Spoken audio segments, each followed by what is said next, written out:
লিল্লাহে তাকবীর।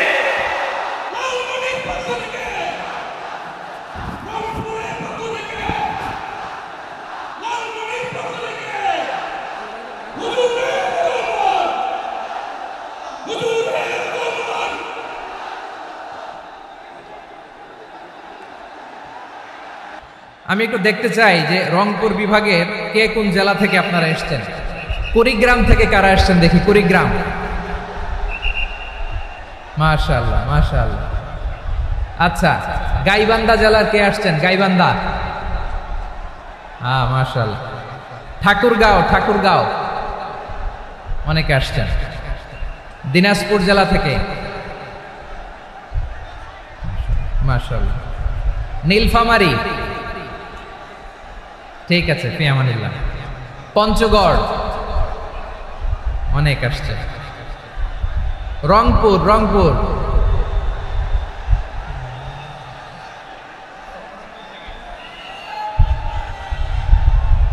মাশাআল্লাহ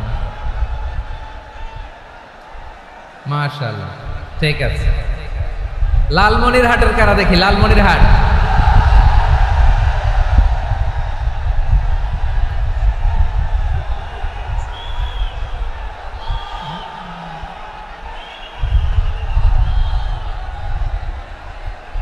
মাশাআল্লাহ মাশাআল্লাহ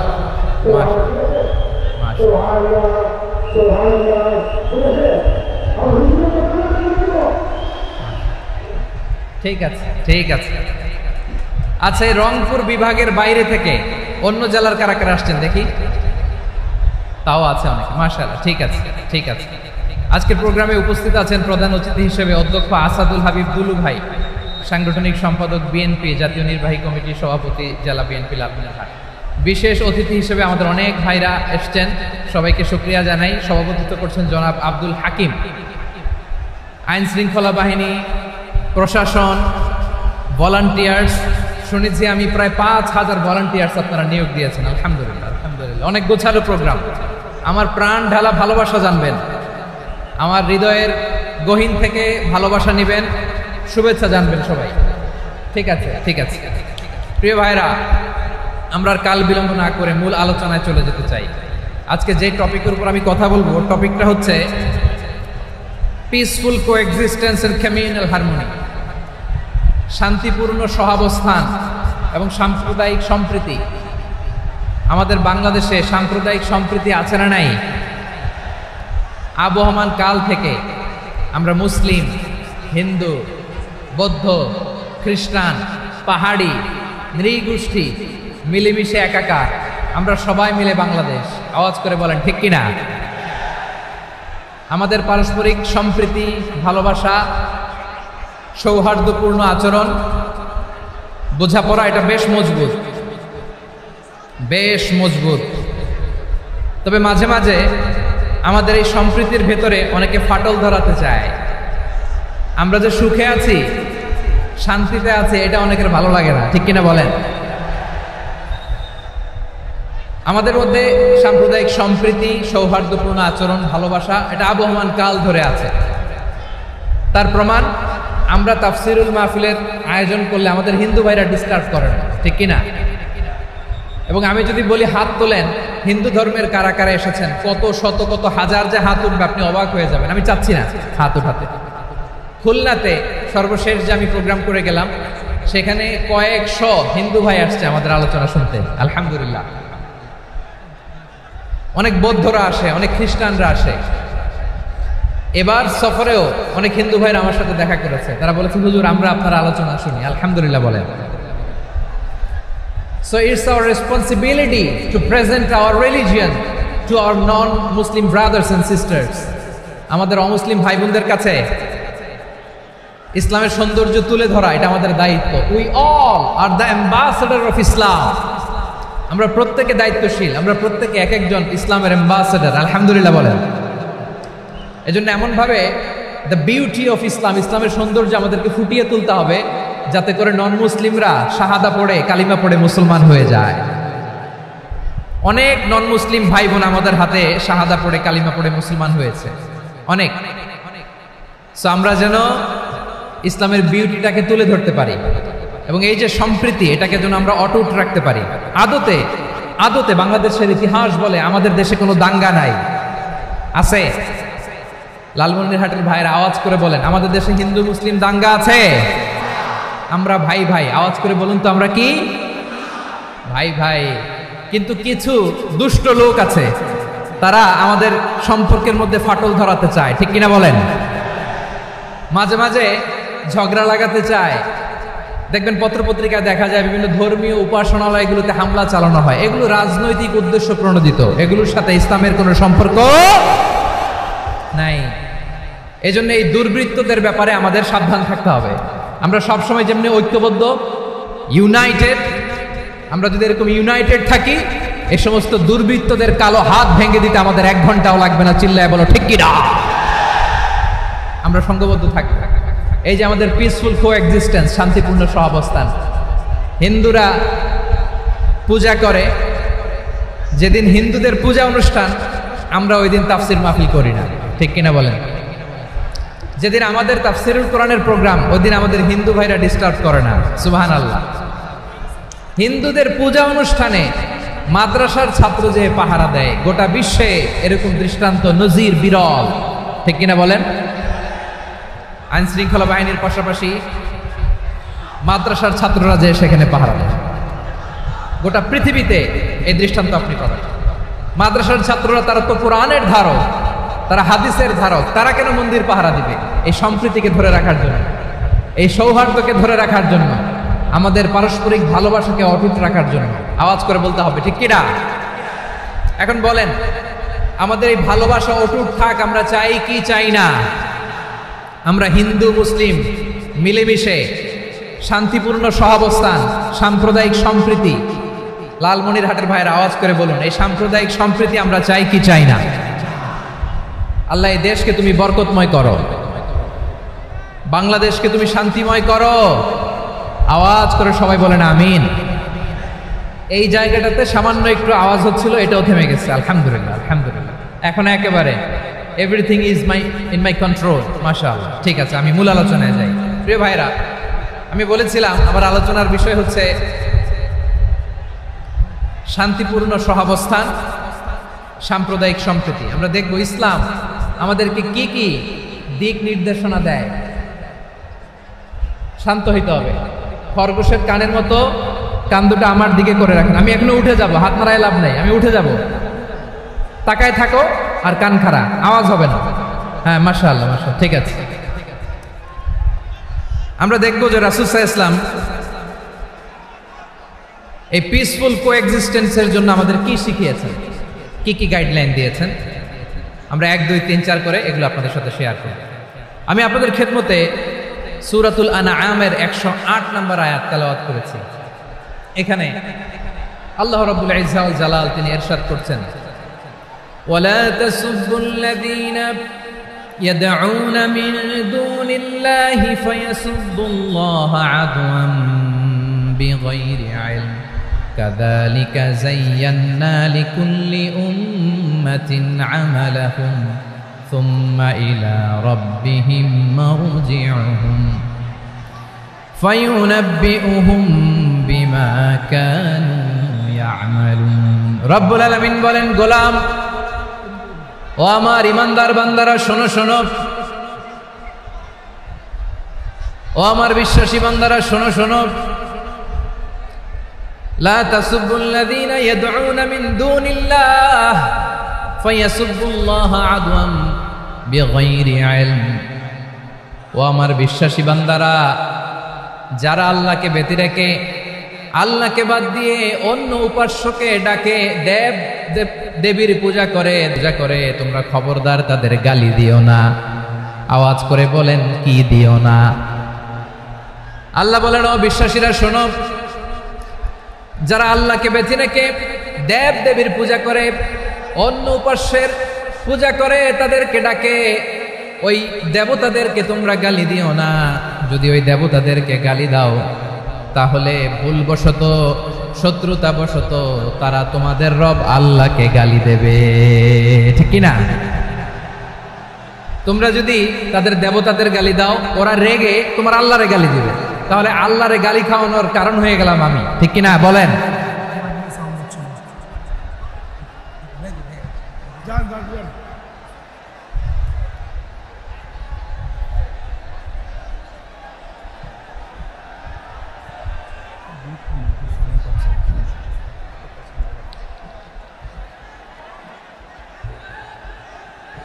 সম্মানিত ভাইয়েরা, এত বিশাল প্রোগ্রাম, মাইকের একটা সেটআপ থাকে, তারগুলো অনেক সময় নড়ে যায়, ধাক্কা ধাক্কিতে ডিসপ্লেস হয়, একটু ঝামেলা হবে।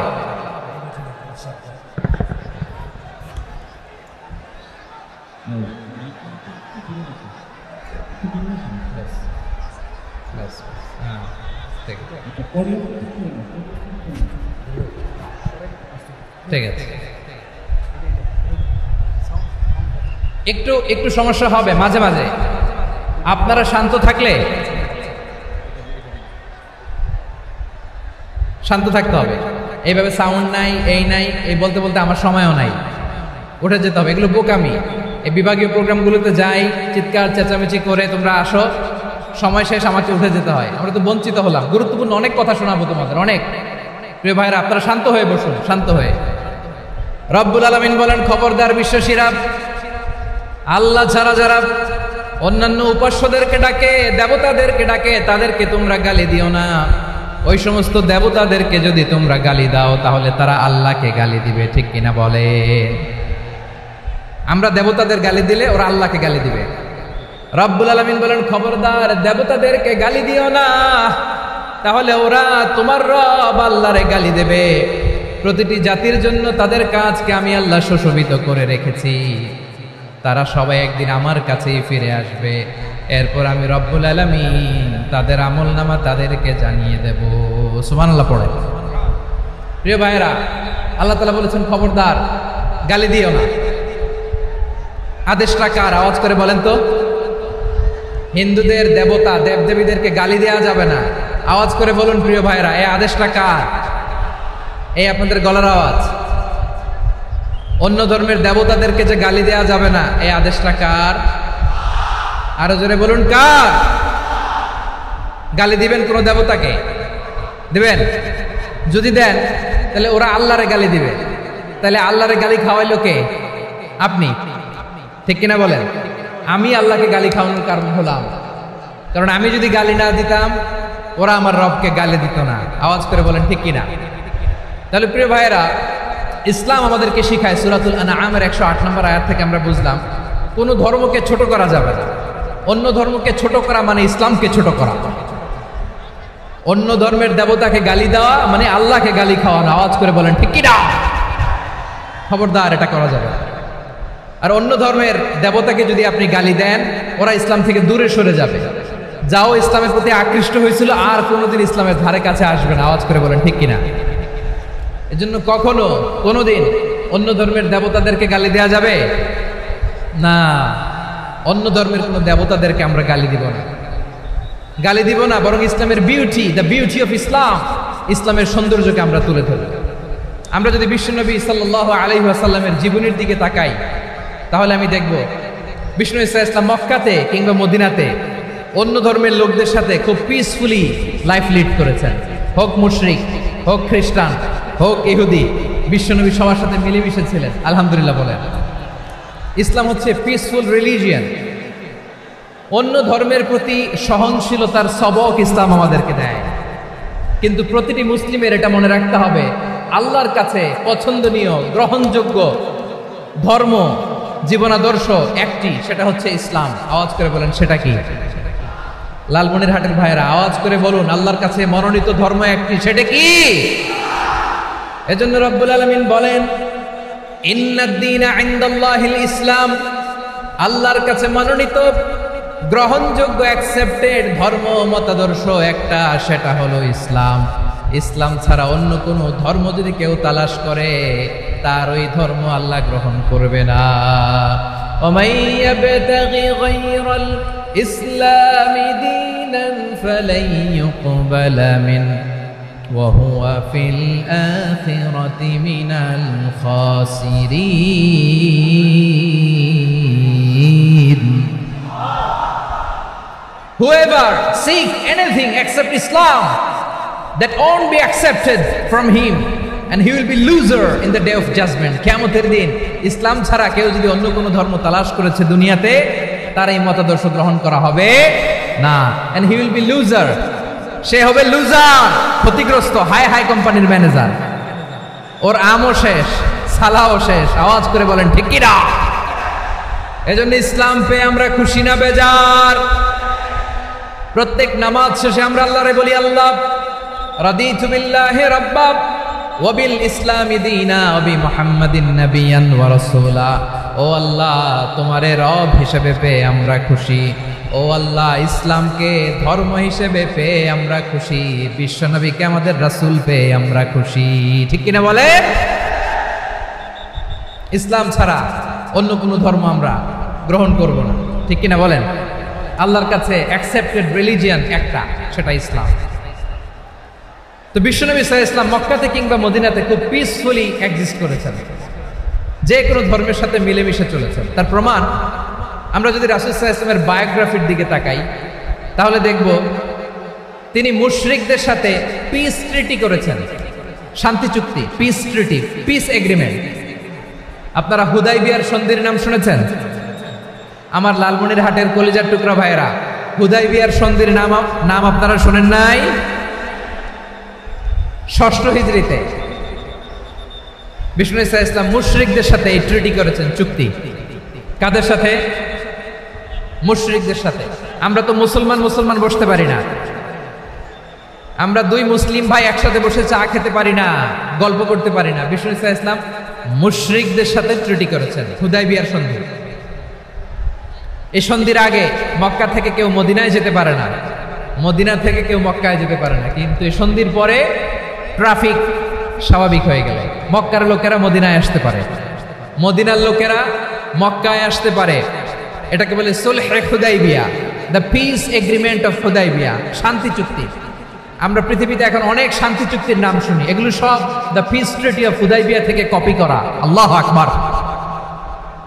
তাহলে বিশ্বনবী সাল্লাল্লাহু আলাইহি সাল্লাম তিনি যে শান্তিপূর্ণ সহাবস্থানে বিশ্বাসী ছিলেন, মুসলমানেরা যে অন্য ধর্মের প্রতি সহনশীল, তার প্রমাণ হচ্ছে এই পিস ট্রিটি।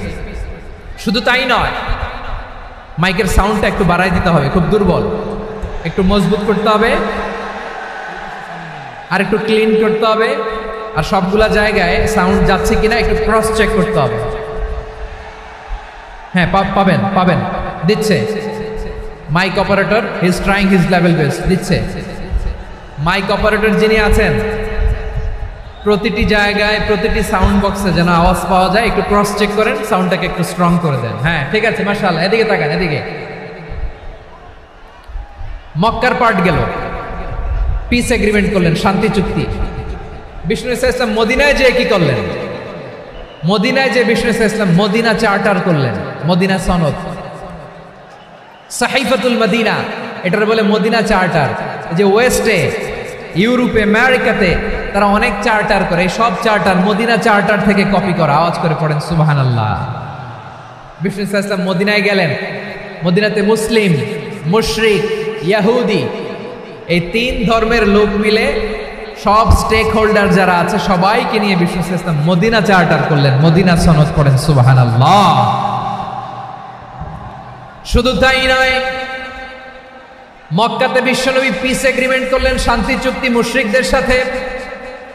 মদিনাতে যে বিশ্বনবী মদিনা চার্টার করলেন, মদিনা সনদ করলেন ইহুদিদের সাথে।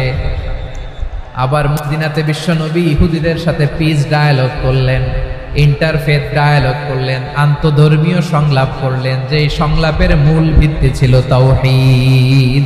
মূল ভিত্তি ছিল কি? তাওহীদ। বিশ্বনবী ইহুদিদেরকে ডাকলেন, আহ্বান করলেন, قل يا أهل الكتاب تعالوا إلى كلمة سواء بيننا وبينكم ألا نعبد إلا الله ولا نشرك به شيئا ولا يتخذ بعضنا بعضا أربابا من دون الله فإن تولوا فقولوا اشهدوا বিআন্না মুসলিমুন। সুবহানাল্লাহ পড়েন। বিশ্বনবী মদিনার ইহুদিদের ডেকে বললেন, ও ইহুদিরা শোনো শোনো, আসো এমন একটা আদর্শের প্রশ্নে আমরা একত্রিত হই যে আদর্শের প্রচার তোমাদের নবীরাও করেছে, আমিও করি। যে আদর্শের কথা তোমাদের পবিত্র ধর্মগ্রন্থগুলোতে আছে, আমার কোরআনেও আছে, সেটা হলো তাওহীদ। আমরা এক আল্লাহ ছাড়া কারো ইবাদত করব না, আল্লাহর সাথে কাউরে শরীক করব না, আল্লাহ ছাড়া কাউরে রব মানব না। পড়েন সুবহানাল্লাহ। তাহলে আমার প্রিয় লালমনিরহাটের ভাইরা, মদিনাতে যেয়ে তিনি মদিনা চার্টার করলেন, মদিনা সনদ, পিস ডায়ালগ করলেন, শান্তির সংলাপ, ইন্টারফেথ ডায়ালগ করলেন, আন্তঃধর্মীয় সংলাপ, যার ভিত্তি ছিল তাওহীদ। সুবহানাল্লাহ পড়েন। তাহলে অন্য ধর্মের প্রতি সব সময় ইসলাম সহনশীল, টলারেন্স। যদি আপনি দেখতে চান ইসলামের নবী বিশ্ব নবীর দিকে তাকান, ঠিক কিনা বলেন? আমরা তো সংখ্যালঘুদের রাইটস প্রোটেক্ট করার জন্য কত আইন বানাই, কত বৈঠক করি, কত সংবাদ সম্মেলন করি।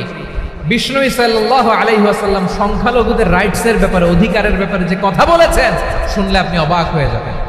বিশ্বনবী বলেন, আলা মান যালামা মুআহাদান আও ইনতাকাসাহু আও কাল্লাফাহু ফাওকা তাআতিহি আও কাল্লাফাহু ফাওকা তাকাতিহি আও আখাযা মিনহু শাইআন বিগাইরি তিবি নাফসিন ওয়া আনা হাজিজুহু ইয়াউমাল কিয়ামা। খবরদার, জেনে রাখো, কেউ যদি কোনো সংখ্যালঘুর উপরে অত্যাচার করে, কোনো সংখ্যালঘুর প্রাপ্য থেকে যদি কেউ কাউকে ঠকায়, সংখ্যালঘুর উপর যদি কেউ কষ্ট দেয়, কোনো সংখ্যালঘুর সম্পদ যদি কেউ জোর করে কেড়ে নেয়, আমি কিয়ামতের দিন বিশ্বনবী ওই সংখ্যালঘুর পক্ষে আর ওই মুসলমানদের বিপক্ষে বাদী হয়ে দাঁড়াবো। সুবহানাল্লাহ বলতে পারলেন না? আল্লাহু আকবার। আপনি নামাজি, আপনি মুসল্লি, আপনি হাজী সাহেব, তাহাজ্জুদ পড়তে পড়তে কপালে দাগ ফেলে দিছেন, আপনার প্রতিবেশী হিন্দু, ভাবছেন আমার তো পাওয়ার আছে, ওর জমিটা দখল করি। বিশ্বনবী বলেন, কিয়ামতের দিন ওই হিন্দুর পক্ষে তোর বিরুদ্ধে আমি বাদী হয়ে দাঁড়াবো। পৃথিবীর কোন ধর্মে এরকম স্টেটমেন্ট পাবেন? পাবেন? আপনি ভাবছেন আপনি নামাজ পড়লে হাজী সাহেব কপালে দাগ ফেলাই দিলে আপনি সেলসালায়ে জান্নাতে চলে যাবেন না? খবরদার। বিশ্বনবী বলেন, কোন সংখ্যালঘুর উপর যদি কেউ আক্রমণ করে, তার প্রাপ্য তাকে না দিয়ে যদি তাকে ঠকায়, তার উপর জুলুম করে, তার সম্পদ যদি কেড়ে নেয়, আমি নবী, তুমি মুসলিম হইতে পারো, মুসল্লি হইতে পারো, তার পক্ষে তোমার বিপক্ষে আল্লাহর দরবারে বাদী হয়ে দাঁড়াবে। আচ্ছা লালমনিরহাটের ভাইরা, কথা বুঝতে পারলে আওয়াজ করে উত্তর দেন। বিশ্বনবী যদি কারো বিপক্ষে দাঁড়ায় কিয়ামতের দিন, আই রিপিট, আমি আবারও বলছি, বিশ্বনবী যদি কিয়ামতের দিন কারো বিপক্ষে দাঁড়ায়, ও তো সেলসালায়ে জান্নাতি, তাই না? জান্নাতি না? যে নবীর সুপারিশ ছাড়া জান্নাতের গেটও দেখা যাবে না, ওই নবী যদি বলে তোর বিপক্ষে আমি বাদী হয়ে দাঁড়াবো, ওই জান্নাতে আর ঢোকার কোনো সুযোগ আমাদের থাকবে? এখানেই শেষ না আমার প্রিয় লালমনিরহাটের ভাইয়েরা, এখানেই শেষ নয়। বিশ্বনবী বলেন, মান কাতালা মুআহাদান, বুখারীর বর্ণনা, মান কাতালা মুআহাদান লাম ইয়ারাহ রাইহাতাল জান্নাহ। কেউ যদি, কোনো মুসলিম যদি অন্যায়ভাবে কোনো সংখ্যালঘুকে হত্যা করে, কোনো হিন্দুকে হত্যা করে, কোনো বৌদ্ধরে হত্যা করে, অন্যায়ভাবে কোনো মুসলিম যদি কোনো সংখ্যালঘুরে হত্যা করে, জান্নাতে যাওয়া তো দূরের কথা, ওই মুসলিম জান্নাতের ঘ্রাণও পাবে না। সেই বুখারীর বর্ণনা, মান কাতালা মুআহাদান লাম ইয়ারাহ রাইহাতাল জান্নাহ ওয়া ইন্না রিহাহা লা ইউজাদু মিন মাসিরাতি 40 আমা। যে জান্নাতের ঘ্রাণ 40 বছর দূরের রাস্তা থেকেই পাওয়া যায়। সুবহানাল্লাহ পড়েন। প্রিয় ভাইরা, এখান থেকে জান্নাতে পৌঁছতে লাগবে 40 বছর। এত দূর। কত বছর? সবাই বলেন কত বছর? এখান থেকে জান্নাতে পৌঁছতে লাগবে 40 বছর। এত দূরে থাকতেই জান্নাতের ঘ্রাণ আপনার নাকে এসে ধাক্কা মারবে। বিশ্বনবী বলেন, যে ব্যক্তি কোনো সংখ্যালঘুকে হত্যা করে, জান্নাতের ঘ্রাণ তো পাবেই, জান্নাতে তো ঢুকতে পারবেই না, জান্নাতের ঘ্রাণও তার নাকে লাগবে না। পড়েন নাউযু বিল্লাহ। তাহলে সংখ্যালঘুদের ব্যাপারে ইসলামে অধিকার দেয়া আছে না নাই?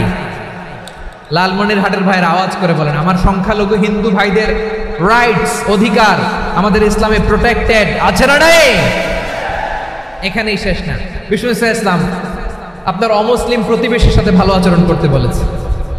আমাদের হয় না এটা মুসলিম পাড়া ওটা বৌদ্ধ পাড়া, হয় না? অনেক সময় হয় না এটা আমাদের মুসলিম পাড়া ওইটা হিন্দু পাড়া, এরকম আছে না নাই? লালমনিরহাটে নাই না? আছে? হিন্দু যদি আপনার প্রতিবেশী হয় কি করবেন? ওর কষ্ট দিবেন নাকি? কেন? ও তো হিন্দু, ও তো আমার আল্লাহরে ডাকে না, ওরা কষ্ট দিলে জায়েজ হবে না? খবরদার।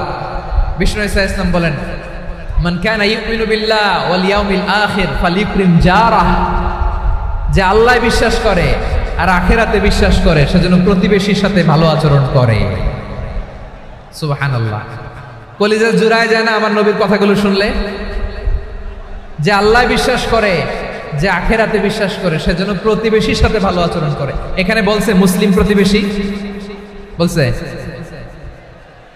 নামাজি প্রতিবেশী বলছে, আল্লাহওয়ালা প্রতিবেশী বলছে না। প্রতিবেশী আস্তিক হোক নাস্তিক হোক, প্রতিবেশী মুমিন হোক মুশরিক হোক, প্রতিবেশী হইলেই তার সাথে ভালো আচরণের দরকার আছে না নাই? আমার প্রিয় লালমনিরহাটের ভাইয়েরা, বিষ্ণু ইসলাম ওনার ইহুদি প্রতিবেশীদের দেখাশোনা করতেন। আওয়াজ না শোনা যাক, আমারও তো দেখা যায়, আমারও তো দেখা যায়। তাকায় থাকেন, তাকায় থাকলে সওয়াব হবে। কোরআনের কথা যেখান থেকে হয় এদিকে তাকায় থাকলেই বরকত। তাকায় থাকেন। জি জি, মাইক, আমি তার মাইক ঠিক করতে আসি না এদিকে, এই মাইক ঠিক করব ওই মাইক ঠিক করব, ওদিকে পাইলট বলবে হুজুর চলে আসেন। জি বসুন বসুন, মাশাআল্লাহ। হ্যাঁ খুব শান্ত, ঠিক আছে। পুলিশ ভাইরা না খেয়ে দিনরাত আপনারা যাতে সুশৃঙ্খল একটা প্রোগ্রাম উপহার পান এটাই চেষ্টা করতেছে, আপনাদেরকে কষ্ট দিতে আসে নাই, একটু একটু সহযোগিতা করেন। জি মাশাআল্লাহ, হ্যাঁ ঠিক আছে। আমার প্রিয় ভাইরা, প্রতিবেশী আস্তিক হোক নাস্তিক হোক, মুসলিম হোক হিন্দু হোক, তার সাথে ভালো আচরণ করতে হবে। বিষ্ণু ইসলাম ওনার ইহুদি প্রতিবেশীর বাসায় যেতেন। কোন প্রতিবেশী? ইহুদি। আওয়াজ করে বলেন, কোন প্রতিবেশী? ইহুদি। এক ইহুদি কিশোর বিষ্ণু ইসলামের খেদমত করতে, ইহুদি ছেলে আমার নবীর খেদমত করতে, তারা ছিল নবীর প্রতিবেশী। তো অনেকদিন হয় ইহুদি ছেলেটা আসে না। বিষ্ণুনবী খোঁজ দিলেন, ঘটনা কি? একটা ইহুদি ছেলে না আমার খেদমতে আসতো, ছেলেটা কই? খোঁজ নিয়ে জানলেন ছেলেটা অসুস্থ। বিষ্ণু ইসলাম ওই ইহুদির বাড়িতে চলে গেলেন ওই ছেলেটাকে দেখা করার জন্য, ভিজিট করার জন্য। সুবহানাল্লাহ পড়বেন না? গেলেন, যে দেখে ইহুদি ছেলেটা মুমূর্ষ, জান জান যায় যায় ভাব, বিছানায় পড়ে আছে, তার বাবা দাঁড়ানো। বিশ্বনবী তার মাথার পাশে বসলেন, মাথায় হাত বুলিয়ে দিলেন, আর ছেলেটাকে বললেন আসলিম, হে ইহুদি ছেলে আসলিম, ইসলাম ধর্ম গ্রহণ করো। তো ছোট্ট ছেলে ভাবে আমরা ইহুদি, এখন ইসলাম ধর্ম গ্রহণ করলে আব্বা যদি বকা দেয়, ফানাযারা ইলা ওয়াজহি আবি, ছেলেটা তার বাবার চেহারার দিকে তাকালো, দেখে আব্বা কি কয়। আব্বা যদি বলে তাইলে ইসলাম ধর্ম গ্রহণ করো। ইহুদি ছেলেটা তার বাবার দিকে যখন তাকালো, ওর বাবা বলে আতি আবুল কাসিম, আবুল কাসিম যা বলে তাই করো। আবুল কাসিম হচ্ছে বিষ্ণু ইসলামের একটা কুনিয়াত, উপনাম। আমার রাসূলের বড় ছেলের নাম ছিল কাসেম। যেমন দেখবেন আমাদের এলাকায় কারো ছেলের বড় ছেলের নাম যদি হয় আব্দুল্লাহ, এরা আব্দুল্লাহর বাপ বলে ডাকে। কারো বড় মেয়ের নাম যদি হয় ফাতেমা, এরা কি ডাকে? ফাতেমার বাপ বলে না? তো বিষ্ণু ইসলামের বড় ছেলের নাম ছিল কাসেম। ইহুদি বাবা বলল আতি আবুল কাসেম, আবুল কাসেম যা বলে তাই শোনো, মানে মোহাম্মদ যা বলে তাই শোনো। এই কথা শুনে ছেলে সাহস পেয়েছে, ছেলে আবার পড়তে আরম্ভ করলো আশহাদু আল্লাহ ইলাহা ইল্লাল্লাহ ওয়া আশহাদু আন্না মুহাম্মাদার রাসূলুল্লাহ, পড়েন আল্লাহু আকবার। বিশ্বনবীর আহ্বান শুনে ওই আহ্বানে সাড়া দিয়ে ইহুদি ছেলে শাহাদা পড়ে মুসলমান হয়ে গেল। তার হৃদয়টারে ঈমানের নূর দিয়ে আলোকিত করে দিল কে? প্রিয় ভাইরা, এবার রাসূল সাল্লাল্লাহু আলাইহি ওয়াসাল্লাম বের হয়ে আসলেন ঘর থেকে, আর বললেন আলহামদুলিল্লাহিল্লাযী আনকাযাহু মিনান নার, প্রশংসা সে আল্লাহর যে আল্লাহ জাহান্নামে চলে যাচ্ছিল প্রায় এমন একটা লোককে মুহূর্তের মধ্যে কালেমায়ে শাহাদাতের বদৌলতে জান্নাতি বানায় দিলেন। আওয়াজ করে পড়েন সুবহানাল্লাহ। এই হাদিস থেকে আমরা কি শিখলাম? What is the moral of the story? এক নম্বর স্টোরি হলো, প্রতিবেশী ইহুদি হোক হিন্দু হোক যাবেন, সুসম্পর্ক রাখবেন, উপহার দিবেন, বিপদে পাশে দাঁড়াবেন, তাইলেই তো আপনাদের প্রতি, মুসলমানদের প্রতি তারা আকৃষ্ট হবে, ঠিক কিনা বলেন? আপনি যদি হিন্দুদের সাথে, বৌদ্ধদের সাথে নাই মিশেন, নাস্তিকের কাছে নাই যান, তো ইসলামের সৌন্দর্যটা ওরা বুঝবে কেমনে? আমার অনেক হিন্দু পরিচিত ভাই আছে, ওরা আমাদের ইফতারির প্রোগ্রামে এসে একসাথে ইফতারি করে। অনেক মদখোর আমার সাথে বসে একসাথে ডিনার করে, হাফ প্যান্ট পরা, গলায় স্বর্ণের চেইন, হাতে স্বর্ণের ব্রেসলেট, আইসা আমার সাথে ডিনার করছে, আছে এরকম। গাঁজাখোর, আমি বলে আসো, welcome welcome to my dinner, আসো বসো। বসলেই তো আমি ওর ডিএনএ, চিন্তার ডিএনএ চেঞ্জ করে দেওয়ার সুযোগ পাবো, চিল্লায় বলো ঠিক কিনা? আসতে হবে আমার কাছে। Our door is open, the door of Islam is open 24/7। সব সময় আমাদের ইসলামের দরজা আমার অমুসলিম ভাইদের জন্য খোলা আছে না নাই? এই হাদিস থেকে দুইটা শিক্ষা। এক নম্বর শিক্ষা, প্রতিবেশী মুসলিম হোক অমুসলিম হোক, যান, অসুস্থ হইলে একটু আপেল নিয়ে যান, আঙ্গুর নিয়ে যান, কমলা নিয়ে যান, তাদের সাথে ভালো আচরণ করেন। ইসলামের বিউটি দেখে, সৌন্দর্য দেখে অবাক হবে, নসিব ভালো হলে কোনোদিন কালিমা পড়ে মুসলমান হয়ে যাবে, ঠিক কিনা বলেন?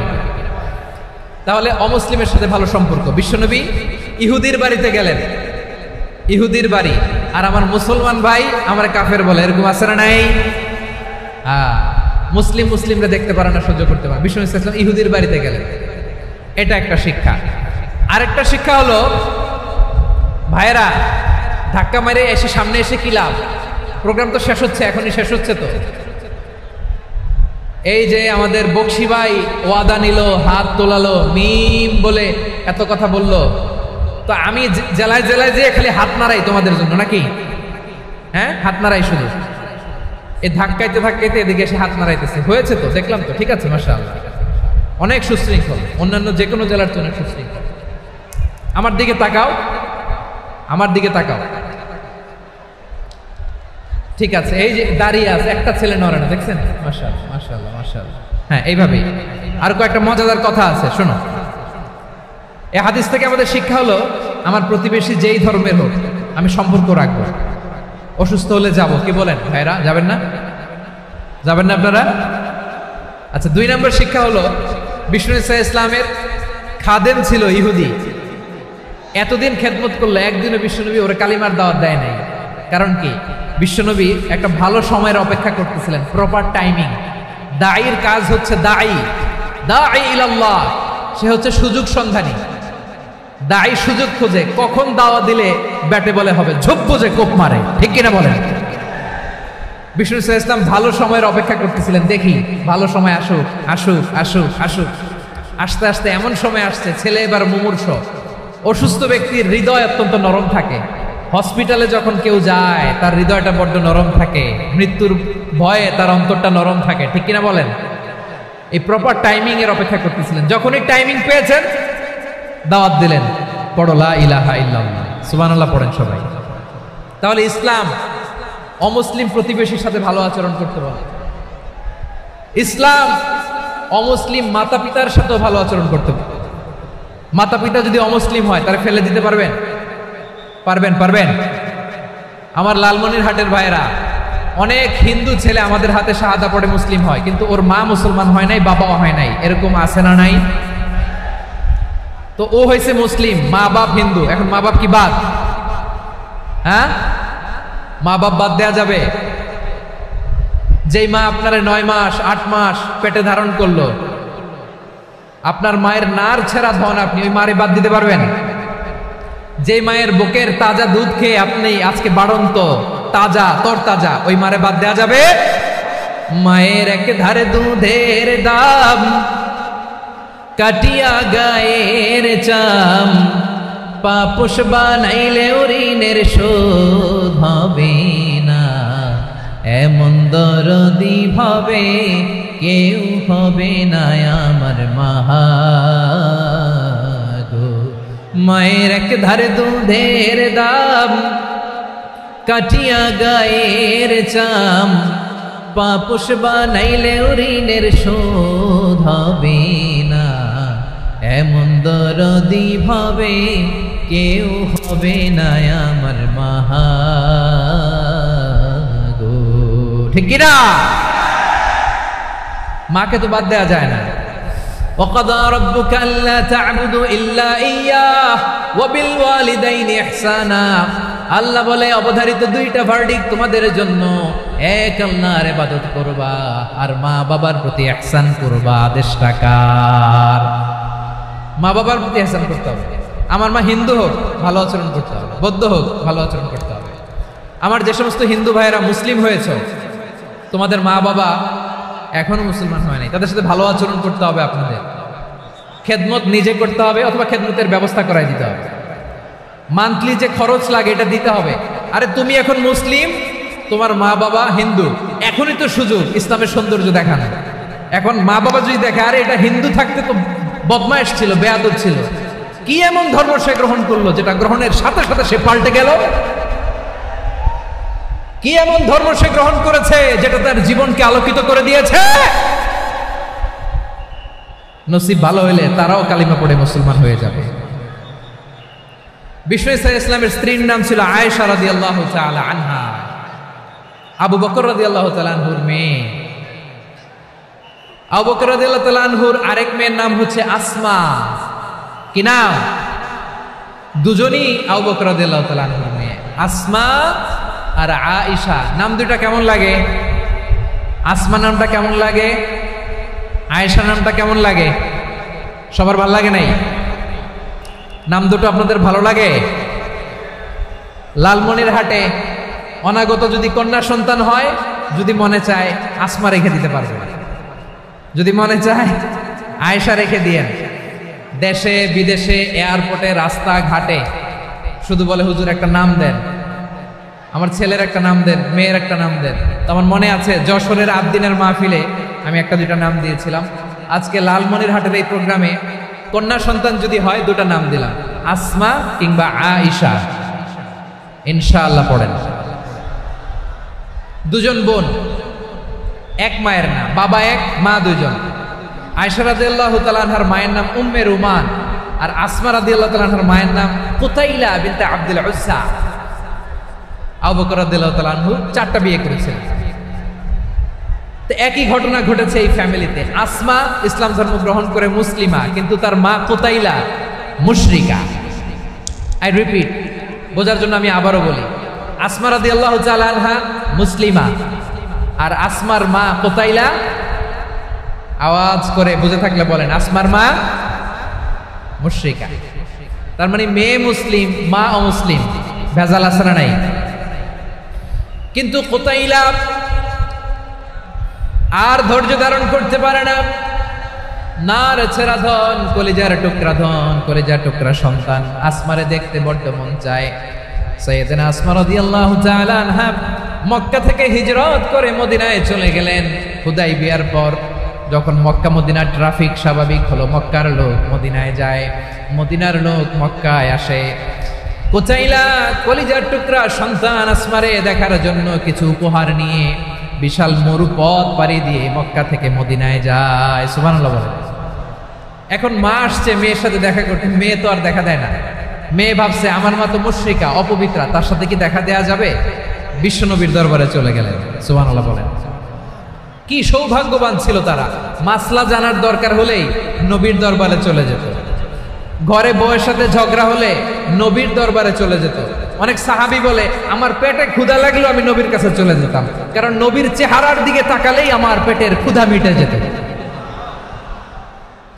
সাইয়েদনা আসমা রাদিয়াল্লাহু তাআলা আনহা বিশ্বনবীর কাছে চলে গেলেন, যে বললেন ইয়া রাসূলুল্লাহ ইয়া হাবিবাল্লাহ ইন্না উম্মি কাদিমাতুন ইলাইয়া ওয়া হিয়া রাগিবা। আমার মা মক্কা থেকে অনেক দূর মরুর পথ পাড়ি দিয়ে উপহার সামগ্রী নিয়ে মদিনায় আমার সাথে দেখা করতে এসেছে গো নবী। আমার জানতে বড্ড ইচ্ছে হয় আমি আমার মুশরিকা মাখা করতে পারবো কিনা। আফা আসিলুহা, আগে যেমনি আমি আমার মায়ের সাথে ভালো আচরণ করতাম, যেমনি আমি আমার মায়ের সাথে সদাচরণ করতাম গো নবী, এখন আমি মুসলিমা, মা মুশরিকা, এখনো কি আগের মতো সদাচরণ করতে পারবো নাকি? বিশ্বনবী বললেন নাম সিলিহা, হ্যাঁ রে আসমা, অবশ্যই অবশ্যই, আগে ঠিক যেমন তুমি তোমার মায়ের সাথে ভালো আচরণ করতে, এখনো তেমনি আগের মতো ভালো আচরণ করবা। আওয়াজ করে পড়েন সুবহানাল্লাহ। কি ইসলাম আমরা পেয়েছি, কত ব্রড মাইন্ডেড আমাদের ইসলাম, কত ওপেন মাইন্ডেড ইসলাম, কত ওপেন আপ করতে পারে, চিন্তা করতে পারেন। বিষ্ণু বললেন হ্যাঁ অবশ্যই, নাম সুলিহা, আগে যেমনি ভালো আচরণ করছো আসমা, এখন ওইরকমই করো, পারলে আরো বাড়ায় করো। সুবহানাল্লাহ বলেন। তাহলে আমার যে হিন্দু ভাইয়েরা, হিন্দু বোনেরা, ইমানের বদৌলতে দৌলতে আপনি ধন্য হয়েছেন, আপনার আম্মা আব্বা এখনো মুসলমান হয় নাই, তাদের জন্য দোয়া করেন, তাদের জন্য দোয়া করেন, আল্লাহ যেন তাদেরকেও ইমানের দৌলত দান করে। আমরা সবাই পড়ি আমিন, আরো জোরে পড়েন আমিন। এখন বলেন, ইসলাম কি ন্যারো মাইন্ডেড রিলিজিয়ান না ব্রড মাইন্ডেড? লালমনিরহাটের যুবক ভাইরা আওয়াজ করো, ইসলাম কি ন্যারো মাইন্ডেড না ব্রড মাইন্ডেড? কতটা ব্রড মাইন্ডেড দেখেন। বিশ্বনবী সাল্লাল্লাহু আলাইহি সাল্লাম, অমুসলিমরা যদি নবীকে উপহার দিত, ওই উপহারও বিশ্বনবী গ্রহণ করতেন। সুবহানাল্লাহ পড়েন। আপনার অমুসলিম বন্ধু যদি উপহার দেয়, সেটাও আপনি নিতে পারবেন, যেটা নেওয়া যায়। কিন্তু আপনার বন্ধু যদি আপনার মদের বোতল দেয়, নিতে পারবেন? হ্যাঁ, মদের বোতল দিলে পারবেন না। আপনার বন্ধু যদি আপনার পর্ক দেয়, পর্ক, শুকরের গোশত মিশ্রিত কোনো খাবার, ওটা নিতে পারবেন না। হালাল যে কোনো জিনিস নিতে পারবেন। বিশ্বনবী সাল্লাল্লাহু আলাইহি ওয়াসাল্লাম অমুসলিমদের দেয়া হাদিয়া গ্রহণ করতেন। কেমন নবী ছিলেন? আমার নবীরে চিনে নেন, আমার নবীর অ্যাটিটিউড জেনে নেন। বিশ্বনবী সাল্লাল্লাহু আলাইহি ওয়াসাল্লাম যখন কোনো জনপদে যেতেন, 3টা অপশন নিয়ে যেতেন। প্রিয় ভাইয়ের আওয়াজ করে বলতে হবে, কোন জনপদে গেলে আমার নবীর অপশন থাকতো কয়টা? আমার মতো 3 আঙ্গুল উঁচু করে দেখান আর বলুন, আমার নবী কোন জনপদে গেলে কয়টা অপশন নিয়ে যেতেন? 1 নাম্বার অপশন, আসলিম তাসলাম। নতুন এলাকায় গেলে বলতেন আসলিম তাসলাম, ইসলাম ধর্ম গ্রহণ করো, শান্তিতে থাকবা, আমার ভাই হয়ে যাবে, আমরা ভাই ভাই। ইসলাম মানো, আমরা ভাই ভাই। অপশন নাম্বার কত? 1। যদি বলে না ইসলাম মানবো না, ওকে, অপশন নাম্বার 2, মুসলিম হওয়ার দরকার নাই, লা ইকরাহা ফিদ্দিন, ইসলামে কোনো বাড়াবাড়ি নাই। খ্রিস্টান আছো থাকো, বৌদ্ধ আছো থাকো, ইহুদি থাকতে চাও থাকো, কিন্তু আমরা যেহেতু রিজিওনাল সুপার পাওয়ার, আমাদের আন্ডারে থাকো, ট্যাক্স দিয়া থাকো, এটার বলে জিজিয়া। আলেম যারা আছেন বুঝবেন, এটার আরবিতে কি বলে? জিজিয়া। You pay us the tax, we will give you the security. তোমরা ট্যাক্স দিবা, আমরা সিকিউরিটি দিব, আমাদের আওতায় থাকবা, কেউ তোমাদেরকে আক্রমণ করতে পারবে না, আমরা নিরাপত্তা দিব। সুবহানাল্লাহ বলেন। এটা অপশন নাম্বার কত? আচ্ছা, বুঝে থাকলে বলেন, 1 নাম্বার অপশন কি ছিল? ইসলাম। ইসলাম মানো, শান্তিতে থাকবা, ভাই ভাই, আমরা ভাই ভাই। অপশন নাম্বার 2, ট্যাক্স দাও, আমরা নিরাপত্তা দিব, মুসলিম হওয়া লাগবে না। এখন 1 নাম্বারও মানে না, 2 নাম্বারও মানে না, মুসলিম হবো না, ভালো, খ্রিস্টান থাকো, ট্যাক্স দাও, আমরা সিকিউরিটি দিব না, এইটাও মানি না। বিষ্ণু বলেন, তাহলে তলোয়ার আমাদের আর তোমাদের মাঝে ফয়সালা করবে। মুসলিমও হবে না, ট্যাক্স দিবা, নিরাপত্তা দিব, আমরা সুপার পাওয়ার, আমাদের আন্ডারে থাকবে, এইটাও না। তাহলে তোমাদেরকে তো আমরা বিশ্বাস করতে পারি না, কখন না কখন বিশ্বাসঘাতকতা করো, কার সাথে মিলে হাত মিলাও, তলোয়ার আমাদের মাঝে ফয়সালা করবে। তখন তিনি জেহাদের সশস্ত্র সংগ্রামের ঘোষণা দিতেন। সুবহানাল্লাহ পড়েন। দেখেন, পশ্চিমারা জেহাদকে এইভাবে চিত্রায়িত করে না। ওরা জেহাদ বলতে বোঝায় তলোয়ার, হাত কাটো, গলা কাটো, না। জেহাদ সশস্ত্র সংগ্রাম 3 নম্বরে। অধিকাংশ ক্ষেত্রেই বিশ্বনবীর সুন্দর আচরণ দেখে, আরে আমার নবীর যে নুরানি চেহারা, অনেকে তো কেবল সিরেফ চেহারাটা দেখেই কালিমা পড়ে মুসলমান হয়ে গিয়েছে। যারা মুসলিম হয় নাই, তারা তাদের ইসলামেই বলবৎ ছিল, ট্যাক্স দিয়ে ইসলামের আন্ডারে ছিল। যারা এটাও মানে নাই, ওইটাও মানে নাই, তাদের বিরুদ্ধে জেহাদ। বিষ্ণু ইসলাম 7ম হিজরিতে যখন খায়বার বিজয়ের পরে ইসলাম রিজিওনাল সুপার পাওয়ার হিসেবে আত্মপ্রকাশ করলো, বিশ্বনবী চিঠি লিখলেন অন্যান্য সুপার পাওয়ারের কাছে, রাষ্ট্রীয় চিঠি লেখে এক রাষ্ট্রপ্রধান আরেক রাষ্ট্রপ্রধানের কাছে, ঠিক কিনা বলেন? জানেন না আপনারা? এই যে 24-এর ছাত্র নাগরিক অভ্যুত্থানে, এই অভ্যুত্থান যখন শুরু হয়, আমি তখন সাউথ আফ্রিকাতে, একটা স্ট্যাটাস দিয়েছিলাম, কোটা নয়, গোটা দেশ সংস্কার করা লাগবে। শুধু বাংলাদেশ নয়, সারা বিশ্বের বাংলা ভাষাভাষী লোকেরা এই আন্দোলনের সাথে সমর্থন তারা করেছে, এটাকে সাপোর্ট করেছে, তারা সমর্থন দিয়েছে। আমাদের ইউনাইটেড আরব আমিরাতের বাংলাদেশি ভাইয়েরা, তারা সেখানে রাস্তায় নেমে এসেছিল, জানেন? ওইখানে ডেমনস্ট্রেশন করা যায় না, সেখানকার সরকার তাদেরকে যাবজ্জীবন দিয়েছিল। তখন আমাদের এই যে প্রধান উপদেষ্টা ডক্টর মোহাম্মদ ইউনূস সরাসরি G2G বলে, এটারে G2G, government to government, G2G, উনি চিঠি লিখলেন যে তাদেরকে, ইউর হাইনেস, হে সম্মানিত আমির, আপনি আমার এই চিঠির কারণে আমার সম্মানে এই 53 জন বাংলাদেশিকে মাফ করে দেন। এই চিঠির বদৌলতে বেকসুর খালাস পেয়ে গিয়েছিল আমাদের ভাইরা। জানেন না এই ঘটনা আপনারা? তাহলে গভর্নমেন্ট টু গভর্নমেন্ট চিঠি দেওয়া হয়। সপ্তম হিজরিতে বিষ্ণু ইসলাম সব সুপার পাওয়ারের কাছে চিঠি দিলেন, রোমান সম্রাটের কাছে, পারস্য অধিপতির কাছে, মিশরের অধিপতির কাছে, সবার কাছে চিঠি লিখলেন। চিঠির ভাষা ছিল এরকম, মিন মুহাম্মাদিন রাসূলিল্লাহ ইলা মুকাওকিস আযীমিল কিবত, মুহাম্মদ রাসূলুল্লাহর পক্ষ থেকে মিশরের বাদশার কাছে, আসলিম তাসলাম, ইসলাম মানো শান্তিতে থাকবা, সালামুন আলা মান ইত্তাবাআল হুদা, শান্তি তার জন্য যে হেদায়েতের অনুসরণ করে। সুবহানাল্লাহ পড়েন। তো এই চিঠি অনেকে ভালোভাবে রিসিভ করেছে, অনেকে এই চিঠি পাওয়ার পরে নবীর কাছে আবার ইন রিটার্ন উপহার পাঠিয়েছে। কি পাঠিয়েছে? উপহার। মিশরের বাদশা মুকাওকিস তিনি বিশ্বনবীকে বিশাল এক উপহারের ডালি পাঠিয়েছেন।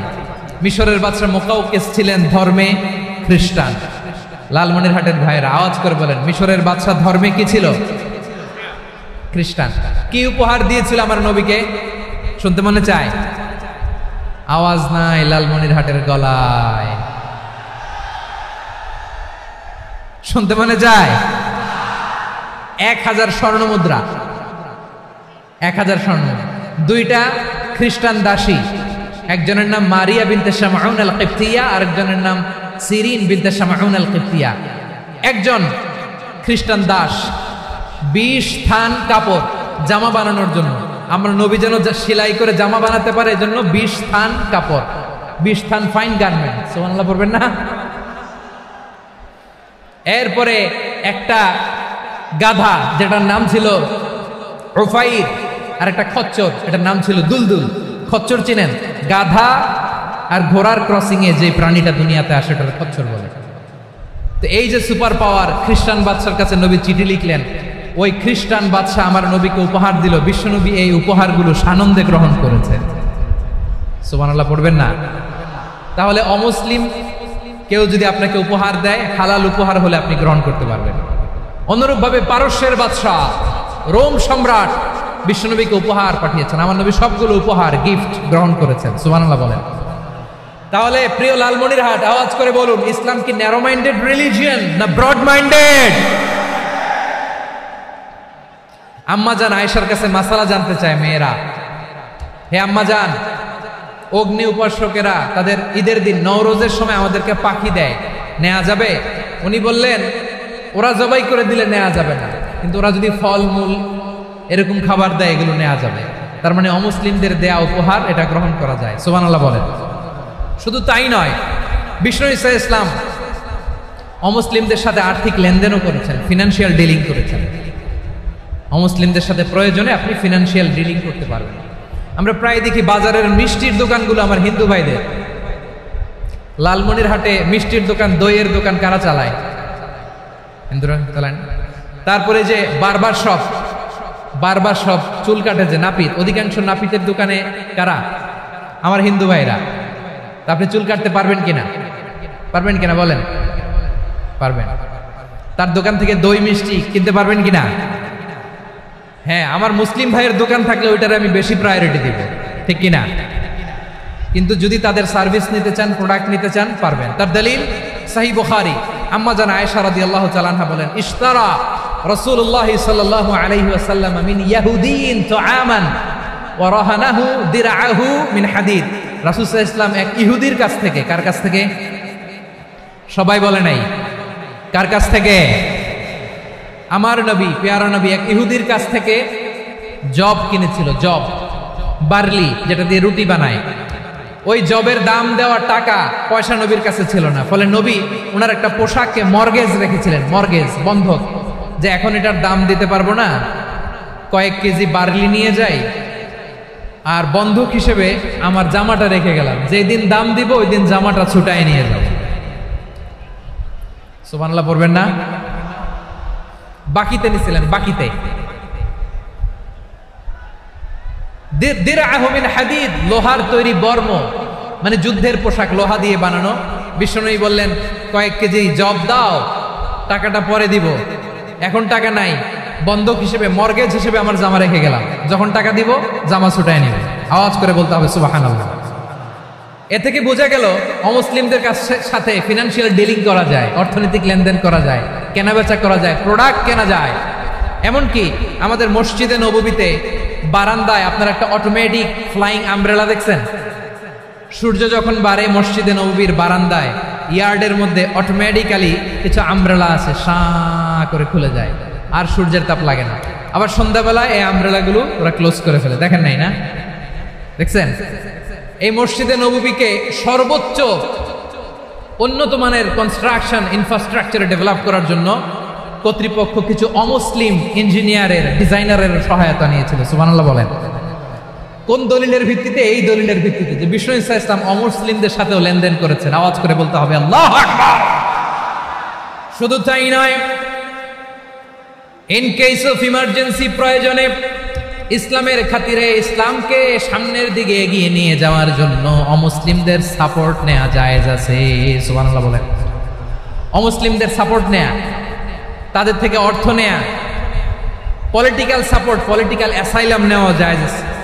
আমাদের অনেক বিশ্ববরেণ্য দায়ীরা আমেরিকায় অস্থায়ীভাবে অ্যাসাইলাম নিয়ে থাকে, নিজের দেশে গেলে ফাঁসিতে ঝুলাই দিবে।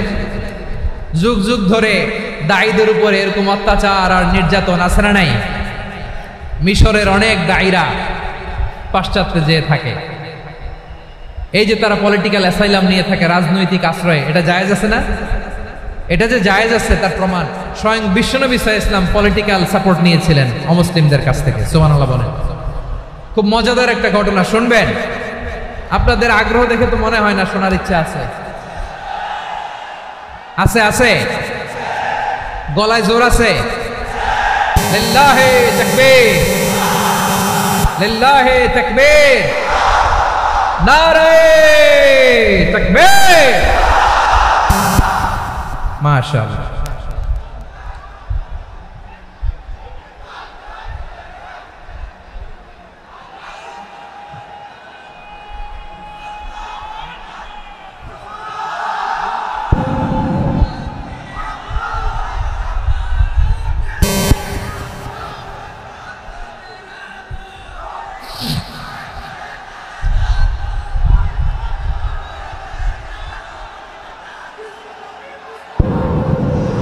মাশাআল্লাহ মাশাআল্লাহ। থামুন থামুন আমার ভাইরা।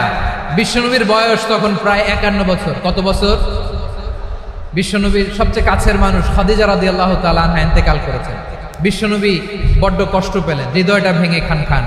যিনি ঘরের ভেতরে বিশ্বনবীকে সান্ত্বনা দিতেন, ভালোবাসা দিতেন, বাইরে গেলে কুরাইশরা বকাঝকা করে, অত্যাচার করে, কিন্তু আম্মাজান খাদিজা রাদিয়াল্লাহু তাআলা আনহা ঘরটারে এমন শান্তির নীড় বানায় রেখেছেন, এই ঘরের ভিতরে ঢুকলে বিশ্বনবীর কলিজাটা ঠান্ডা হয়ে যেত। এজন্য রব্বুল আলামিন বলেন, খাদিজা, ও আমার বান্দি খাদিজা, জান্নাতে এমন স্পেশাল একটা ঘর আমি তোমার জন্য রেডি করে রেখেছি। ওই ঘরের মধ্যে কোনো আওয়াজ নাই, ওই ঘরের মধ্যে কোনো নয়েজ নাই, ওই ঘরে কোনো বিশৃঙ্খলা নাই।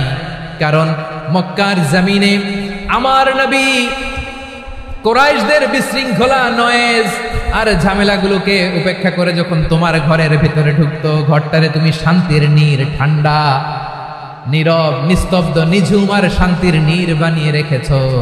এজন্য জান্নাতে স্পেশাল একটা শান্তির নীড় আমি তোমারে উপহার দেব। ওই প্রিয়তমা স্ত্রী খাদিজা ইন্তেকাল করলেন, বিশ্বনবীর হৃদয় ভেঙে খান খান। আবার ওনার চাচা আবু তালেব ইন্তেকাল করলেন, যিনি পলিটিক্যাল শেল্টার দিতেন নবীকে। কে দিতেন? আবু তালেবের ভয়ে, বিশ্বনবীর এই চাচার ভয়ে কোনো মুশরিক নবীর গায়ে হাত দেওয়ার সাহস পায় নাই। এখন স্ত্রীও নাই, চাচাও নাই, নবীকে আশ্রয় দেওয়ার কেউ নাই। নবীর চারদিকে অন্ধকার। নবী এখন কই যাবেন? আমার পেয়ারা নবী নতুন স্টেশন খুঁজতেছেন, নতুন দাওয়াতি প্ল্যাটফর্ম খুঁজতেছেন। তিনি যায়েদ বিন হারেসা রাদিয়াল্লাহু তাআলা আনহুকে নিয়ে মক্কার পাশের একটা নেইবরিং সিটি তায়েফে চলে গেলেন। কোথায় চলে গেলেন? লালমনিরহাটের ভাইয়ের আওয়াজ করে বলেন, কোথায় গেলেন? তায়েফে চলে গেলেন দিনের দাওয়াত দেওয়ার জন্য। কি দেওয়ার জন্য? নাকি জমি কিনতে গেছিলেন? জমি কিনতে, দুনিয়ার যশ খ্যাতির জন্য, নিজের কোনো লাভের জন্য? তায়েফবাসীদেরকে জাহান্নামের আগুন থেকে বাঁচানোর জন্য। আওয়াজ করে বলতে হবে ঠিক কিনা? বিশ্বনবী বিশাল মরুপথ, পাহাড়ি পথ পাড়ি দিয়ে তায়েফের মরুজমিনে গেলেন কোরআনের দাওয়াত নিয়ে, ইমানের দাওয়াত নিয়ে। কিন্তু তায়েফের লোকেরা বিশ্বনবীর দাওয়াতকে শুধু প্রত্যাখ্যান করেই থামে নাই, তারা বিশ্বনবীর সাথে অত্যন্ত খারাপ আচরণ করেছে। বিশ্বনবীকে শারীরিকভাবে হেনস্থা করেছে, আমার নবীকে শারীরিকভাবে অত্যাচার করেছে, আমার পেয়ারা নবীর গায়ে পাথর মেরেছে, বিশ্বনবীর গা বেয়ে ঝরঝর করে রক্ত ঝরেছে, নবী জামিনের মধ্যে লুটিয়ে পড়েছেন, আবার মেরেছে, আবার নবী হাঁটতে শুরু করলেন, পেছন থেকে আবার মেরেছে, আবার নবী রক্তাক্ত হয়ে জামিনের মধ্যে লুটিয়ে পড়লেন, আবার মেরেছে। বিশ্বনবীর মতো এত সুশ্রী মানব, বিশ্বনবীর মতো এত শুভ্র মানব, বিশ্বনবীর মতো এমন চমৎকার দেহাবয়ব দিয়ে রব্বুল আলামিন কাউকে বানান নাই। এরকম চমৎকার মানুষটাকে তারা তায়েফের ওই জমিনে রক্তাক্ত করেছে। বিশ্বনবী দুনিয়ার কোনো স্বার্থের জন্য সেখানে যান নাই, নিজের কোনো লাভের জন্য, প্রাপ্তির জন্য যান নাই, তায়েফবাসীদের জাহান্নামের আগুন থেকে বাঁচাতে গিয়েছেন। ঠিক কিনা বলেন? খেয়ে না খেয়ে দিন প্রচারের কাজে নিজেকে দিয়েছ বিলিয়ে, তায়েফের কাফিরেরা চিনল না সে আলো, দুষ্ট ছেলেদের পিছু দিল লেলিয়ে, পাথরের আঘাতে ক্ষত বিক্ষত হয়ে সারা শরীর থেকে রক্ত ঝরে। হে রাসূল তোমাকে ভুলি আমি কেমন করে, হে রাসূল তোমাকে ভুলি আমি কেমন করে। পারেন না আপনারা? ধরুন আমার সাথে। হাজার ব্যথা বেদনার পরে ফিরে আসনি তুমি আপন ঘরে, দিনের আলো তুমি ছড়িয়ে দিতে, চলে গেলে মদিনায় মক্কা ছেড়ে। হে রাসূল তোমাকে ভুলি আমি কেমন করে, হে রাসূল তোমাকে ভুলি আমি কেমন করে। ঠিক কিনা বলে? প্রিয় ভাইরা, তায়েফের ছেলেরা নবীকে রক্তাক্ত করলো। আমার নবী কই যাবে? কই যাবে? মক্কায় জায়গা নাই, তায়েফে জায়গা নাই। তায়েফ থেকে ভারাক্রান্ত মন নিয়ে আমার নবী মক্কায় ফিরে আসলেন। বিশ্ব নবী মক্কায় ঢুকতে পারেন না। মক্কার মরুভূমির দিকে তাকিয়ে, উপত্যকার দিকে তাকিয়ে বিশ্বনবী ধা ধা করে কাঁদেন, ঝরঝর করে নবীর চেহারা মোবারক থেকে চোখের পানিগুলো বেয়ে বেয়ে পড়ে। আমার জন্মস্থান, আমার শৈশব, কৈশোর, যৌবন কেটেছে এই মক্কায়, আমার এলাকায় আমি ঢুকতে পারি না। বিশ্বনবী মক্কার অনতি দূরে দাঁড়িয়ে জায়েদকে পাঠালেন, জায়েদ যাও দেখো কেউ আমাকে সাপোর্ট করার মতো আছে কিনা, যাও অমুকের কাছে যাও। জায়েদ গেলেন, তারাও প্রত্যাখ্যান করে ফিরিয়ে দেয়। বিশ্বনবী বললেন যাও অমুক লোকের কাছে যাও, তিনিও প্রত্যাখ্যান করে ফিরিয়ে দিলেন। কেউ বিশ্বনবীকে আশ্রয় দিতে রাজি হয় না। নিজ জন্মভূমিতে বিতাড়িত বিশ্বনবী, সর্বশেষ বিশ্বনবী বললেন যাও মুতঈম ইবনে আদির ঘরে যাও। মুতঈম ইবনে আদি মুশরিক, তার কাছে যাও। গেলেন, মুতঈম ইবনে আদি রাজি হয়ে গেল। সুবহানাল্লাহ বলেন। দেখেন অনেক বিপদের সময়ও আমি নিজে সাক্ষী, সামাজিকভাবে রাজনৈতিকভাবে কত ঝঞ্ঝা, কত ষড়যন্ত্র, কত কনস্পাইরেসি পারি দিয়ে আমাদেরকে সামনে এগিয়ে যেতে হয়। এই শত্রুদের ভেতরেও একজনকে দাঁড় করিয়ে দেয় যে আল্লাহর কোরআনের জন্য রেডি হয়ে যায়। করেন সুবহানাল্লাহ। মুতঈম ইবনে আদি, আল্লাহ তার মনকে নরম করে দিলেন। মুতঈম বলে মুহাম্মদ আমি তোমাকে আশ্রয় দিব। তার দুই ছেলেকে পাঠালেন, যাও খোলা তলোয়ার নিয়ে, স্কট দিয়ে, গার্ড অফ অনার দিয়ে মুহাম্মদকে মক্কায় ঢুকাও, আর বলো আমি আমান দেব। আমান কি দিব? আমান মানে সিকিউরিটি, নিরাপত্তা। সিকিউরিটি ছাড়া, আমান দেওয়া ছাড়া কেউ থাকতে পারতো না মক্কায়। দুই ছেলে বিষ্ণু ইসা ইসলামকে নিয়ে আসলো। নবী কাবার চারদিকে তাওয়াফ করলেন, নামাজ পড়লেন। আবু জাহেল, উতবা, শাইবা, ওয়ালিদ ইবনে মুগীরা সবাই দেখে, কেউ কিছু করতে পারে না। কারণ মুতঈম ইবনে আদি ঘোষণা দিয়েছেন, আমি মুহাম্মদকে আমান দিয়েছি, মুহাম্মাদের গায়ে যেন কেউ স্পর্শ না করে। আওয়াজ করে পড়েন সুবহানাল্লাহ। নবীর এই বিপদকালে মুহূর্তে মুতঈমের হৃদয়টারে নরম করে দিল কে? আচ্ছা, লালমনিরহাটের ভাইয়েরা বলেন, এই মুতঈম কি মুসলিম ছিল না মুশরিক? সবাই বলতে হবে, মুসলিম না মুশরিক? তাহলে মুশরিকের কাছ থেকে নবী পলিটিক্যাল অ্যাসাইলাম, আধুনিক রাষ্ট্রবিজ্ঞানের ভাষায় পলিটিক্যাল অ্যাসাইলাম, যেটাকে বলে রাজনৈতিক আশ্রয়, উনার আমান বা নিরাপত্তার এই ঘোষণায় তিনি মক্কায় ঢুকলেন। যতদিন নিরাপত্তা ছিলেন। মুতঈম যখন মারা গেল, বিষ্ণু ইসলাম হিজরত করে মদিনায় চলে গেলেন। সুবহানাল্লাহ। কিন্তু মুতঈম যে বিশ্বনবীর উপকার করছে, এটা বিশ্বনবী ভুলে নাই। আমাদের অনেকে আছে, উপকার করার পরে আর খেয়াল থাকে না, খাওয়ার পরে গলা দিয়ে নামলে আর খেয়াল থাকে না। এরকম আছে না নাই? আমার নবী ভুলে নাই। বদরের প্রান্তরে 70 জন কাফেরকে যখন বন্দী করে বিশ্বনবীর সামনে হাঁটু গেড়ে দাঁড় করানো হলো, বসানো হলো, 70 জন কাফের। কয়জন? বিশ্বনবী তাদের দিকে তাকিয়ে বললেন, সহিহ বুখারীর বর্ণনা, লাউ কানাল মুতঈম ইবনে আদি হাইয়ান সুম্মা কাল্লামানি হাউলাইন নাতনা লা তারাকতুহুম লাহু। বদরের প্রান্তরে 70 জন বন্দী কাফিরের দিকে তাকিয়ে আমার নবী বললেন, আজকে মুতঈম ইবনে আদি যদি বেঁচে থাকতো আর তোমাদের 70 জনের ব্যাপারে যদি মুতঈম এক বাক্যে একটা সুপারিশ করত, তার সম্মানে আজকে তোদের সবাইকে আমি মাফ করে দিতাম। সুবহানাল্লাহ। নাই ওই যে চিল্লাচিল্লি যে কথা বোঝে নাই, কোন জিনিস মিস করছে ওরা নিজেরাও বোঝে নাই। বিশ্বনবী মুতঈমের এই সাহায্যের কথা বলে নাই। 70 জন মুশরিক হাঁটু গেড়ে বসা, নবী চাইলে এখনই এক্সিকিউশন অর্ডার দিতে পারে। তিনি বললেন, আজকে যদি মুতঈম বেঁচে থাকতো আর মুতঈম যদি তোদের জন্য সুপারিশ করতে, এই আবর্জনাগুলোর ব্যাপারে সুপারিশ করতে, আমি মুহূর্তেই তোদেরকে এমনি মাফ করে দিতাম। এবার বলেন, ইসলাম কি ন্যারো মাইন্ডেড না ব্রড মাইন্ডেড? শুধু তাই নয়, যাকে যে সম্মান দেয়ার আমার নবী দিতেন, হোক আস্তিক হোক নাস্তিক, হোক মুসলিম হোক অমুসলিম।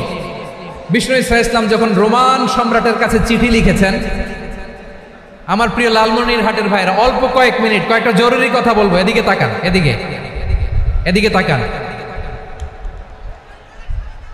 রোমান সম্রাটের কাছে বিশ্বনবী যখন চিঠি লিখলেন মিন মুহাম্মদ রাসূলিল্লাহ ইলা হিরাকলা আযীমির রোম। মুহাম্মদের পক্ষ থেকে হিরাক্লিয়াসের কাছে, যিনি হচ্ছেন আযীমির রোম। এটা নবী নিজ থেকে বানায় লিখছেন, অতিরিক্ত সম্মান দিয়ে। কোন রাষ্ট্রপ্রধান যখন আসে, তাদেরকে আমরা কি বলি জানেন? তার নামের শেষে HE এটা লিখতে হয়, H.E. মানে হিজ এক্সেলেন্সি। কি লেখে? হিজ এক্সেলেন্সি, অথবা ইউর হাইনেস, ইউর ম্যাজেস্টি। দেখেন, বিশ্বনবী সাল্লাল্লাহু আলাইহি ওয়াসাল্লাম সব নবীদেরও নবী।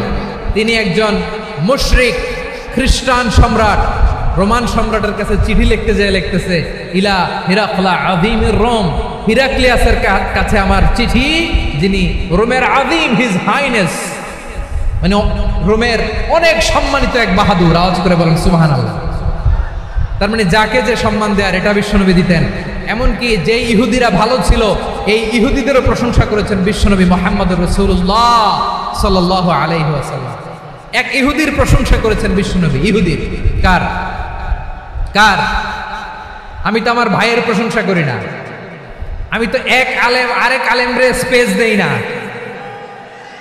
আমি তো এক দায়ী আরেক দায়ীর সাথে বসতে চাই না। আমার নবী ইহুদির প্রশংসা করে। কার প্রশংসা? ওই ইহুদির নাম ছিল মুখাইরিক। সিরাত গ্রন্থ ঘাটলে পাবেন। তিনি বলেছেন, মুখাইরিক খাইরু ইয়াহুদ, Mukhairiq is the best of the Jews. জুইশদের মধ্যে সে সবচেয়ে ভালো। কেন প্রশংসা করলেন তার? এর কারণ মদিনা চার্টারে কথা ছিল, সব ধর্মের মুসলিম, মুশরিক, ইহুদিরা মিলে মদিনাকে রক্ষা করবে। কিন্তু 3য় হিজরিতে যখন উহুদের যুদ্ধ শুরু হলো, সবার কথা ছিল, যেই আক্রমণ করে আমরা মদিনাকে বাঁচাবো। কোন শহরকে বাঁচাবো? মদিনাকে। কিন্তু কুরাইশরা যখন অ্যাটাক করলো, ইহুদিরা আর আসে না, ইহুদিরা আর বেরোয় না। বিষ্ণু বললেন, ওহে ইহুদিরা, তোমরা না চুক্তি করলে আমার সাথে যে মদিনা বাঁচাতে সবাই ঝাঁপিয়ে পড়বো, আসো। একটা ইহুদিও বেরোয় না, কেউ আসে না সেদিন। একজন ছাড়া, তার নাম মুখাইরেক। তার নাম কি? মুখাইরেক বাহাদুরের মতো ঘোড়সাওয়ার হয়ে বেরিয়ে গেলেন এবং বললেন, গোটা ইহুদি সাম্রাজ্যের একজনও যদি না আসে, আমি মুখাইরেককে কেউ ঘরে আটকে রাখতে পারবে না। বেরিয়ে আসলেন, এসে বললেন, আমি মুহাম্মদের পক্ষে যুদ্ধ করব। আমি মারা গেলে আমার সম্পদ আমার উত্তরাধিকারীরা পাবে না, আমার সম্পদ তোমরা মুহাম্মদকে দিয়ে দিবা। সুবহানাল্লাহ। উহুদের ময়দানে 70 জন মুসলমান শহীদ হলো। এই ইহুদি সেও মুসলমানের পক্ষে যুদ্ধ করে নিহত হলো। সুবহানাল্লাহ বলেন। মুসলিমদের লাশ যখন নিয়ে আসা হলো, এই মুখাইরিকের লাশও নিয়ে আসা হলো। মুসলিমদের লাশের পাশে মুখাইরিকের লাশ দেখে বিশ্বনবী মুখাইরিকের প্রতি অনেক খুশি হলেন।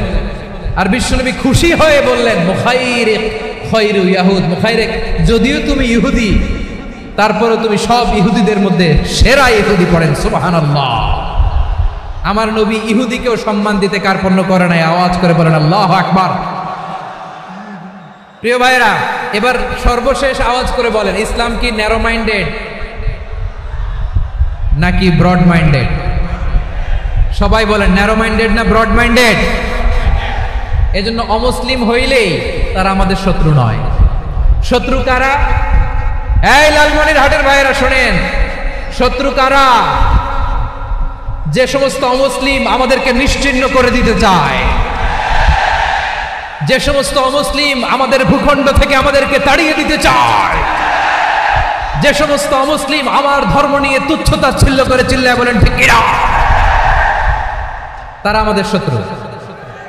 সাধারণ অমুসলিমরা আমার শত্রু নয়। এই যে হিন্দুরা থাকে, এরা আমার ভাই, বৌদ্ধরা আমার ভাই, খ্রিস্টানরা আমার ভাই, ইহুদিরা আমার ভাই। তারা দিনই ভাই নয়, তারা মায়ের পেটের ভাই নয়, তারা মানবিক দিক থেকে ভাই। ও মানুষ, আমিও মানুষ। ইসলাম মানুষকে সম্মান করে, চিল্লায় বলো ঠিক কিনা। যারা আমাদের অস্তিত্বকে নিশ্চিহ্ন করতে চায়, যারা আমাদের ভূখণ্ডকে দখল করতে চায়, যারা আমাদেরকে নিয়ে মকারি করে, ফান করে, টিটকারি করে, আমার ধর্ম নিয়ে খেলা করে, তাচ্ছিল্য করে, ওদের বিরুদ্ধে আমাদের জিহাদ। সাধারণ মুসলিম আমাদের শত্রু নয়। আপনি জানেন নিউ ইয়র্কে, আমি তো নিউ ইয়র্কে ছিলাম অনেকদিন, ওখানে ফিলিস্তিনিদের পক্ষে যখন আমরা মিছিল করেছি, অনেক ইহুদি আমাদের সাথে মিছিলে দাঁড়িয়েছে। কারণ ওরাও জানে এই ভূখণ্ড ফিলিস্তিনিদের ভূখণ্ড। আওয়াজ করে বলো লালমনিরহাট ঠিক কিনা। ইসরায়েলের রাজধানী খোদ তেল আবিবে অনেক ইহুদিরা বেঞ্জামিন নেতানিয়াহু তার বিরুদ্ধে মিছিল করেছে। তো তারা কি আমাদের শত্রু? না। অনেক খ্রিস্টান আমাদের সাথে আমাদের স্বার্থ রক্ষায় আমাদের পাশে দাঁড়িয়েছে। খেয়াল রাখবেন, হিন্দু আর হিন্দুত্ববাদ এক নয়, ইহুদি ধর্ম আর জায়নিজম এক নয়। জায়নিজমের বিরুদ্ধে আমাদের সংগ্রাম, আমাদের জিহাদ। চিল্লায় বলেন ঠিক কিনা। এই যে ফিলিস্তিনের ভাইরা, তারা তাদের স্বাধীনতা সংগ্রামের জন্য লড়াই করছে, করে যাচ্ছে, আমরা এটাকে সমর্থন জানাই। চিল্লায় বলুন ঠিক কিনা। কাশ্মীরের ভাইরা স্বাধীনতার জন্য সংগ্রাম করছে, আমরা সেই সংগ্রামকে সমর্থন জানাই। আওয়াজ করে বলুন ঠিক কিনা। যারাই আমাদের ইসলামকে নিশ্চিহ্ন করতে চায়, তাদের বিরুদ্ধে আমাদের সংগ্রাম। আওয়াজ করে বলতে হবে ঠিক কিনা। ওই সমস্ত দুর্বৃত্তদের সাথে আমাদের কোনো সম্পর্ক নাই। আমরা যদি ঐক্যবদ্ধ থাকতে পারি, ওই দুর্বৃত্তরা চান্স পাবে না। আমরা ঐক্যবদ্ধ থাকতে রাজি আছি। লালমনিরহাটের ভাইরা, আমরা ঐক্যবদ্ধ থাকলে ওই দুর্বৃত্তদের কালো হাত ভেঙে দিতে আমাদের সময় লাগবে না। তাদের কালো হাত ভেঙে দিতে রাজি আছে মুসলমান? কারা কারা রাজি? দু হাত তুলে দেখাও।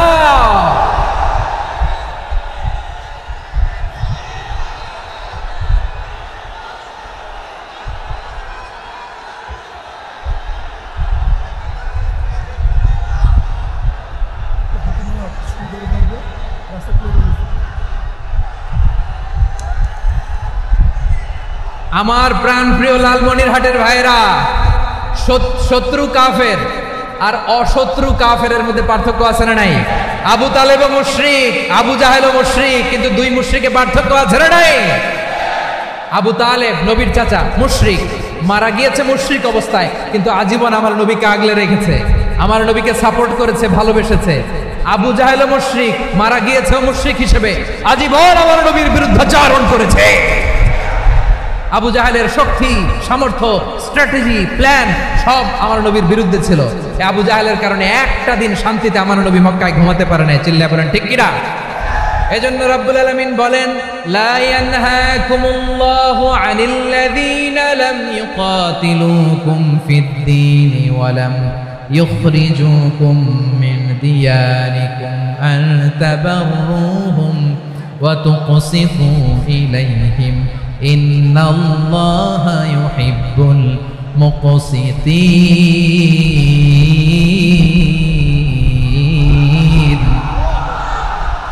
আল্লাহ বলে, গোলামেরা শোনো শোনো, যে সমস্ত অমুসলিম তোমাদের সাথে ধর্মযুদ্ধে লিপ্ত হয় না, তোমাদের বিরুদ্ধে যে সমস্ত অমুসলিম অস্ত্র ধরে না, যে সমস্ত অমুসলিম তোমাদেরকে তোমাদের জন্মস্থান থেকে ভূখণ্ড থেকে তাড়িয়ে দেয় না, তাদের সাথে ভালো আচরণ করতে আমি আল্লাহ নিষেধ করি নাই। তাদের সাথে সদাচরণে কোনো নিষেধাজ্ঞা নাই, বরং তাদের সাথে সদাচরণ করো, এটাই আমি আল্লাহ চাই। তাহলে আমার যে অমুসলিমরা আমাদের সাথে শত্রুতা করে না, তুচ্ছতাচ্ছিল্য করে না, আমাদের ভূমি থেকে আমাদেরকে উচ্ছেদ করতে চায় না, আমাদের বিরুদ্ধে অস্ত্র ধরে না, ওই অমুসলিম ভাইদের সাথে আমাদের কোনো দ্বন্দ্ব আছে? কোনো বিরোধ আছে? বরং আছে ভালোবাসা। বরং আছে কি? এই ভালোবাসা দিয়েই আমরা বিশ্ব জয় করবো। রাজি আছে মুসলমান? আমাদের পুঁজি ভালোবাসা। আমাদের পুঁজি কি?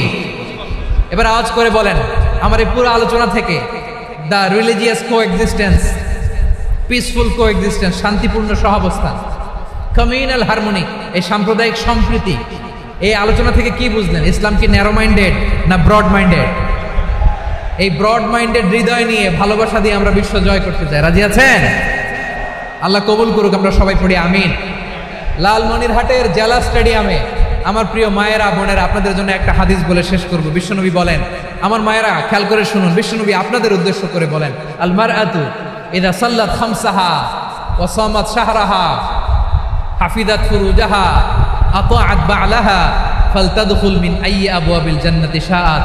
বিশ্বনবী বলেন, ও রমণীরা, ও নারীরা, যে সমস্ত নারী এই 4টা কাজ করবে, এই 4টা কাজের গ্যারান্টি দিবে, তাদেরকে জান্নাতের 8টা দরজার গ্যারান্টি দেয়া হবে। কি 4টা কাজ? 1 নাম্বার, আল মারআতু ইযা সাল্লাত খামসাহা, যে নারী 5 ওয়াক্ত নামাজ পড়ে। কি করে? জেলা স্টেডিয়ামে অবস্থানরত আমার নারীরা, বোনেরা, বিশ্বনবী আপনাদেরকে 4টা কাজের কথা বলেছেন, খুব বেশি না। 4টা করলে 8 জান্নাতের দরজা সব খোলা। কোনটা দিয়ে যাবে? যেটা দিয়ে মনে চায়। 1 নাম্বার 5 ওয়াক্ত নামাজ।